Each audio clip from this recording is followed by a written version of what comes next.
Bam! What is up, guys? Quick update on Danger Ranger.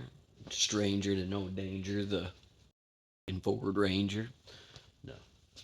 Watch my language, just kidding. Anyways, no. Update on the Ranger. I have window flare trim vent shades on, whatever you want to call them. They don't make them like they used to, that's for sure. I am mocking up the Rix Rangers block offs for the mirrors. I'm looking at trying to find a good weather stripping to go around the edge because there's still a little bit of a gap here and here. And the little pieces that came with it just don't seem to fit the greatest. So we've got that part done. Now inside I got the back panel rewrapped. Headliner is done. I just got to finish putting some of the trim on. I've not finished the shifter area yet because I've still got to get a new drive shaft. I found some factory mounts that I got to mock up for the seats still. Doing the brake system that I bought, they had too much of a lip on the end and they weren't seating properly, and I found a few leaks, so I had to go back through and redo those. I've gotten a lot done on the motor.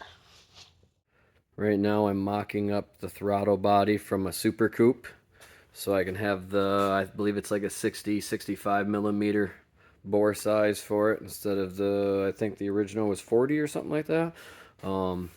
We had some problems with fitment for the intake adapter, the Twist It 90.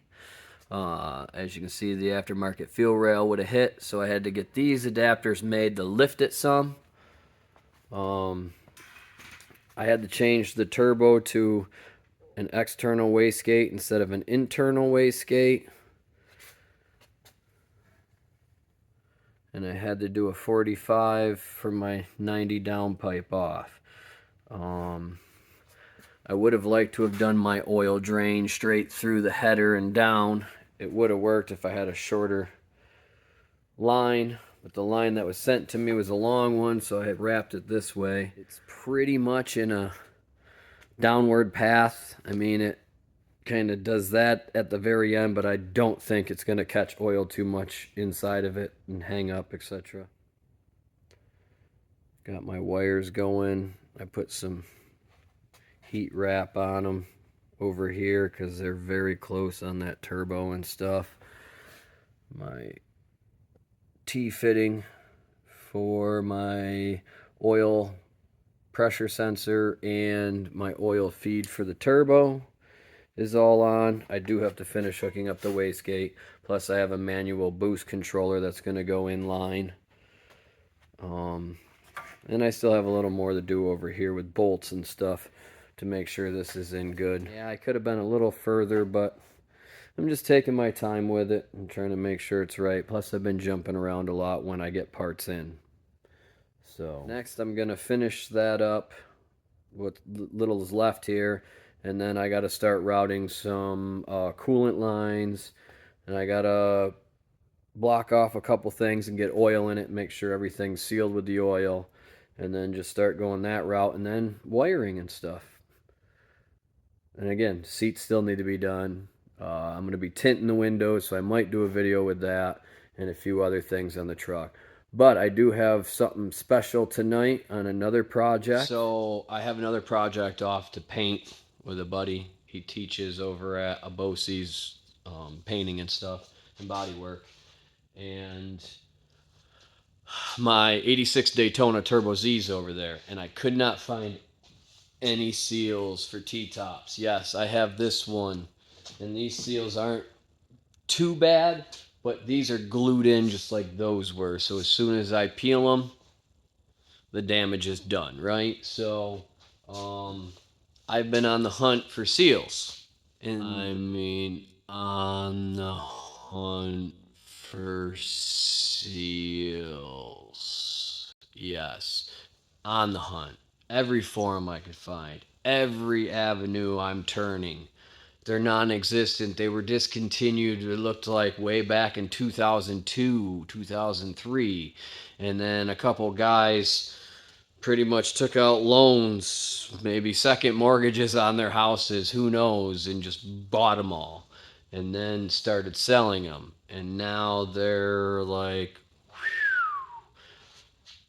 well, I've been hearing little tidbits here and there that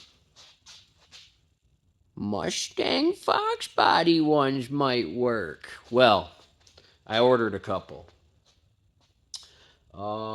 They did have different front sizes for them. The ones I ordered stop a little shy of the factory holes. So,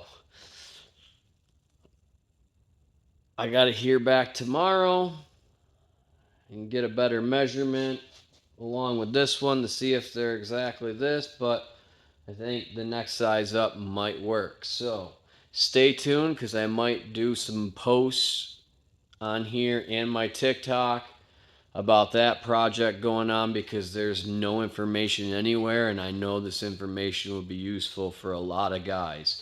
So if it does work and they seem to work, I'm going to be videoing it.